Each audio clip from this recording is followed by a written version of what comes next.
It's Reezy, owner of the Reason Sports Network, reporting live from the Reason Sports Center, and today we have the NFL Week 4 game highlights and recap, aka NFL Primetime. We'll be showing you the results of every single game of Week 4 in the NFL season.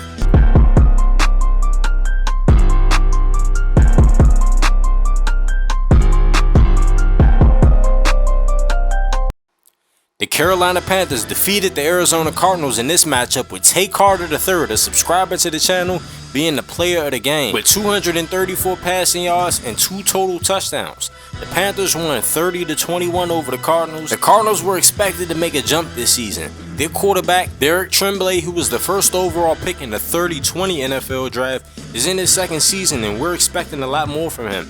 He had a decent rookie season, but I think he could improve a lot more. So far, he hasn't shown it. Cardinals only have 1 win on the season.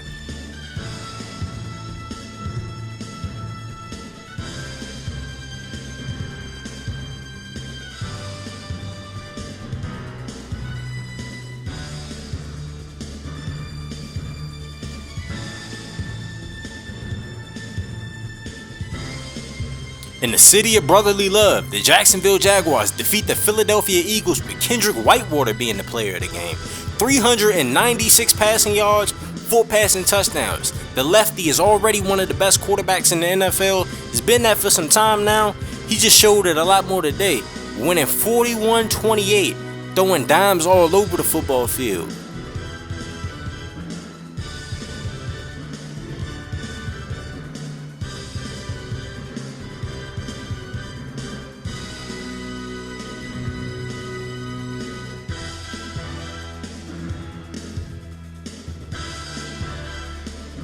The very talented but young New York Jets fall again, this time to the Pittsburgh Steelers, who put up 42 points against the Jets. Steelers have been a talented team for the past couple of years, haven't yet put it all the way together. This year they're looking pretty good on offense and defense. They just gave up too many points to the Jets in this game. The Jets offense is carried by number 6, Jacoby Sams, their star tight end. I think the Jets should probably trade for another weapon if they can. I don't think that this offense going through Jacoby Sams like this, throwing him the ball every single play, can get it done throughout this season. We'll find out though. There were some great plays in this game, but in my opinion, this was the best play right here. Touchdown from Marlon Restu at the goal line. Quarterback got the ball out. He wanted to show off just a little bit, getting in the end zone. The Browns have maybe the best wide receiver core in all of football. One of them for sure. But the Atlanta Falcons just went up and down the field and smacked them around, stifled their offense as well. Now the Browns are 0-4 with a very talented wide receiver core and a decent defense. They didn't play their best today, I know that. I don't know, I think they need to make some changes at the quarterback position. But once again, the Atlanta Falcons are looking like one of the best teams in football.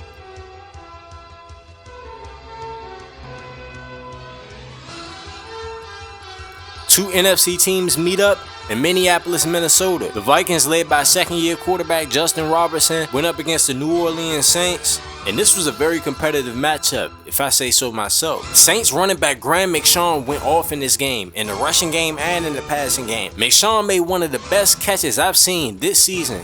This play right here, one-on-one with a cornerback.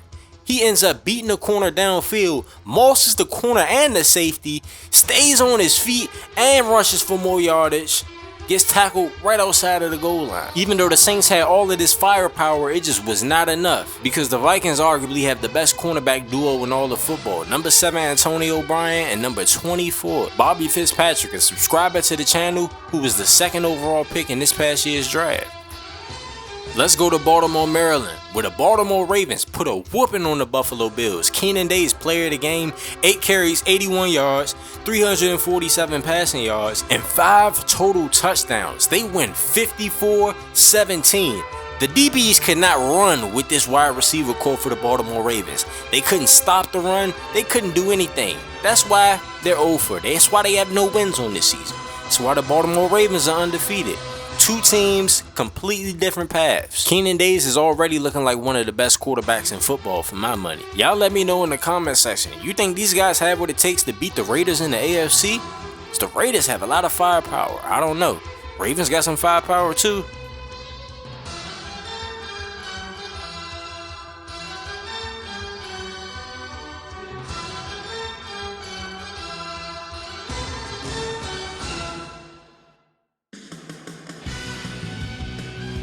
The team that everyone thinks is the best in the NFL, the Las Vegas Raiders, won this game. DeMarcus Williams went 21 for 23, 463 yards, and 6 touchdowns? That's crazy. Offense is out of this world. The defense is suspect, I'm not gonna lie. The Raiders defense is definitely suspect, but they are stacked at every position on offense. Offensive line, wide receiver, tight end, running back, quarterback, you name it. These guys went undefeated last year and won the Super Bowl, so I would not be surprised if they did it again. Y'all let me know in the comment section if y'all think anybody can challenge them.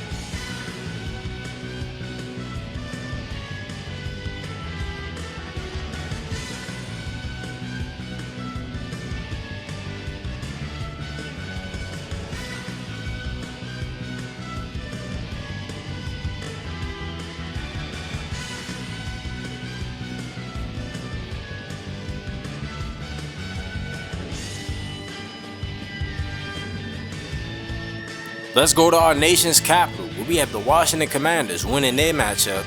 Jeremy Clark was the player of the game. His best passing game so far this year, 357 passing yards, 23 for 27, very impressive. They defeated their rival, the Dallas Cowboys, 45-24. Just spanked them all over the field. Washington definitely looked suspect coming into the season, and before this game, everyone said that this was the Cowboys' time to take back the division from these guys. The division that the Cowboys has been owning for a decade before the Commanders started dominating. But the Commanders showed them they're still the bullies on the block. They did go to the Super Bowl last year. They did win the Super Bowl 2 years ago. So it's not over just yet, just because they lost their star running back. In my opinion, the best rushing game in all of football. One of the best offensive lines and one of the best running backs. Gary Williams was the player of the game. 152 rushing yards, 4 total touchdowns. They were toting the rock. Defense was flying all around. New England, 0 wins so far in the season. Green Bay's undefeated. This showed you the difference between both teams. Green Bay's definitely primed to make a deep playoff run this year. New England, they'd be lucky if they even sniffed playoff contention, because they aren't getting anywhere near the playoffs.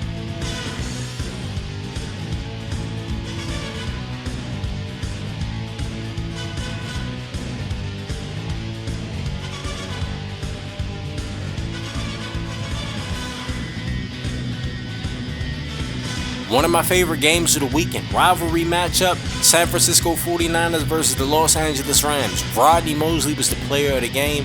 San Francisco kind of ran with this game. Gabe Williams got hurt with a concussion in the first quarter, wasn't able to play for the rest of the game. Quarterback Sean Emery was still effective in this ball game, but they just couldn't compete when they had a guy like Chris Bird running for 80-yard touchdown passes.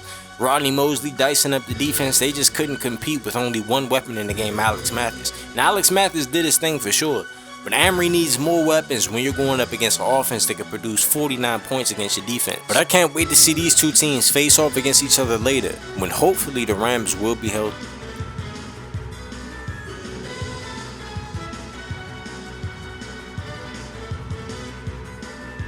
The Cincinnati Bengals defeat the Miami Dolphins. Tyler Waffle, 419 passing yards, 191 rushing yards, 6 total touchdowns for the rookie quarterback. He's by far been the best rookie quarterback so far this season. They put up 44 points on the Miami Dolphins. Tyler Waffle was the 4th overall pick coming out of Alabama. Didn't really play much at Alabama, but when he did play, he looked outstanding. The Bengals decided to take a chance on him. Some people thought that he should sit the entire year. Some people thought he didn't deserve to go in the top 5. But Tyler Waffle proved them wrong. So far this season, he balled out, especially this game. This is by far the best game of his career. 420 passing yards, almost 200 rushing yards, 6 total touchdowns. That's unbelievable. Another shootout in Houston, Texas though, where the Houston Texans had their first offensive explosion all year. They put up 45 points on the Charger defense. Their offense has been struggling all season long, but this was the game that Traymon Shady turned it up. Aired it out to all of his receivers, was throwing dimes all over the place. Like I said earlier, put up 45 points. Very impressive to defeat the Chargers this way. And the Houston Texans are still undefeated. They're 4-0 now. And their all-pro wide receiver, Chris Ferguson, the game of his career, 400 receiving yards in this game, very impressive.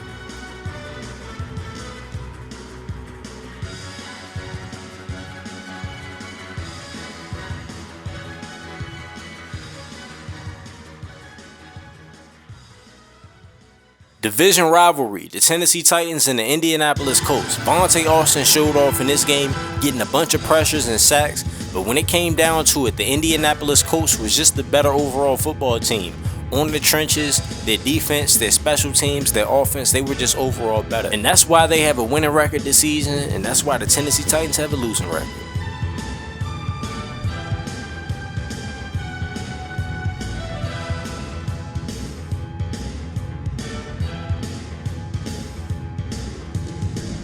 The Tampa Bay Bucks had the 3rd overall pick in the 30-21 NFL draft. They drafted Casey Patrick, the 30-20 Heisman winner. They have an elite all-pro wide receiver in Brett Nugent, number 7.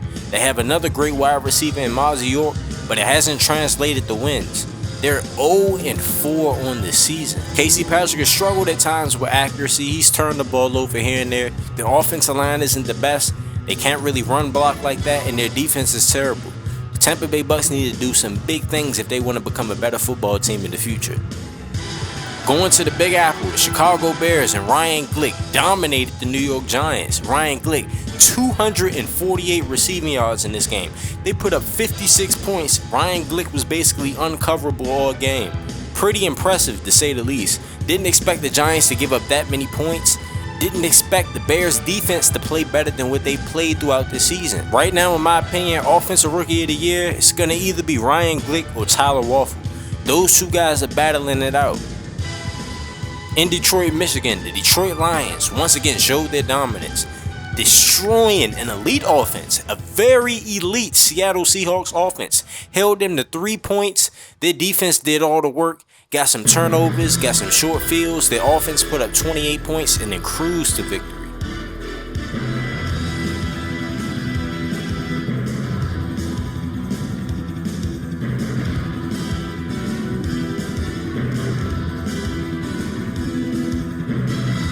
Thank y'all for tuning into the Week 4 recap though. If you want to see yourself on some of these videos on this channel, then please watch this video right here. You can be a character in the Reason Sports Network universe. We make content for high school, college, and the pros.